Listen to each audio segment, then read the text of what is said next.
Other local news now. There's another type of green that we always get excited over. Local 5's Rhonda Fox shows us why the state may owe you some cash. The Wisconsin Department of Revenue might owe you some money. We have about $586 million in unclaimed property in the portfolio here in Wisconsin. The DOR reports another nearly $22 million in stocks and mutual funds. So how did the state acquire this money? The property is stuff that we get from businesses like banks. If you have a checking or savings account that you maybe forgot about, or if you have a payroll check that you got that you haven't cashed. Businesses are required to report unclaimed money to the state, and the DOR holds these funds until they're claimed by the owner. We have stuff in our database going back to 1970, so that's part of the reason why we have so much property in our system. I think that is a good resource. Some may receive no money. I personally kind of keep up with my finances. I know that I'm not. It's always a good thing to check the website. Most of you will probably find the state owes you a couple dollars. But one lucky resident hit pay dirt. The biggest amount that I've personally seen was like $1.2 million. I would like to know who these people are that lose that kind of money. I mean, I always kind of wish that that was me. In Appleton, Rhonda Fox, Local 5 News.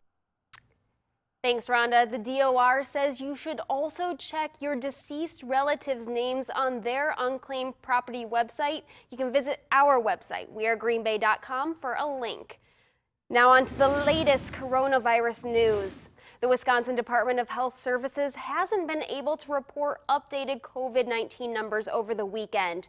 That's because their website is undergoing a system upgrade. The upgrades will improve tools for contact tracing and strengthening the system to accommodate any increases in cases. Now, because of this, DHS says the data will not be updated until after the upgrade is complete.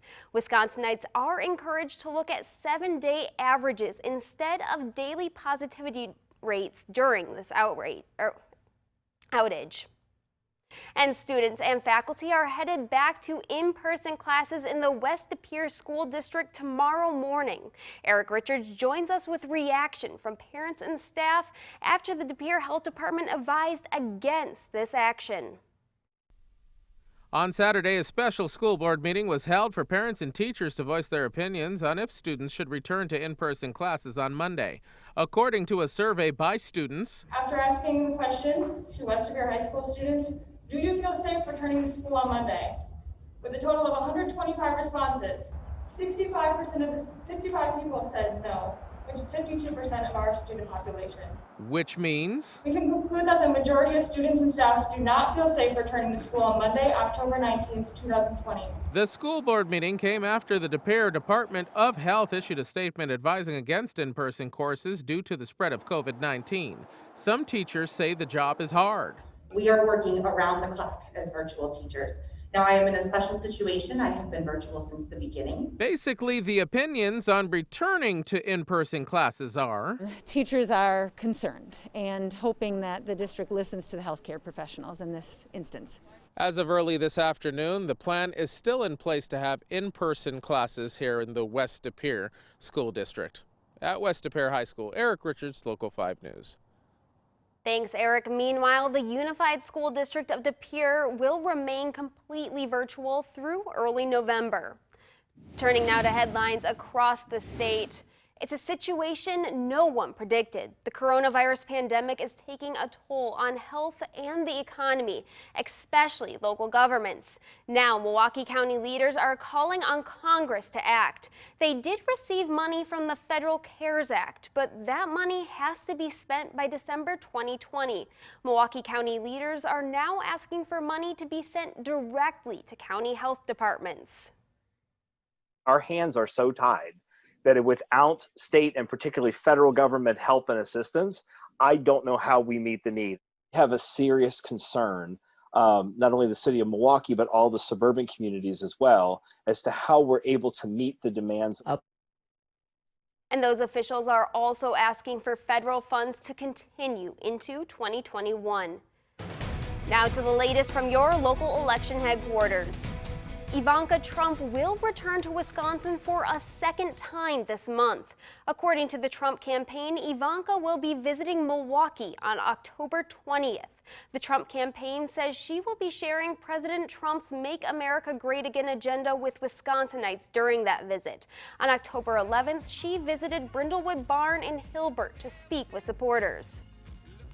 And the city of Green Bay has installed ballot drop-off boxes around the city to help make the voting process safer and more accessible to residents. There are 5 ballot boxes in Green Bay. They are at the following locations: Festival Foods at 2200 West Mason Street, the former Sears parking lot at 1555 Green Bay Plaza, the front and rear entrances of City Hall, 2241 West Main Street Frontage Road, and at McCoffey Park located at 3100 Sitka Street. And last week, Green Bay Mayor Eric Genrich said the city has recruited 388 poll workers. That's 8 more than their minimum requirement, but they're still looking to sign up more. But in smaller communities, finding poll workers is even more challenging. As of Thursday, 33 Wisconsin counties and 51 municipalities have a critical need for poll workers. That critical need is forcing the consolidation of polling locations in some municipalities. In order to make the integrity of the election go properly and have oversight, we need it to collapse into one location. It wasn't our first choice, but the reality is we got to do things we don't always want to do. We are just over 2 weeks out from the November election. The election is quickly approaching. We'll take a look at what happened on the campaign trail today. And closer to home, a convoy took to the streets in support of President Trump this afternoon. And the National Guard will be in Door County tomorrow to provide coronavirus testing to residents.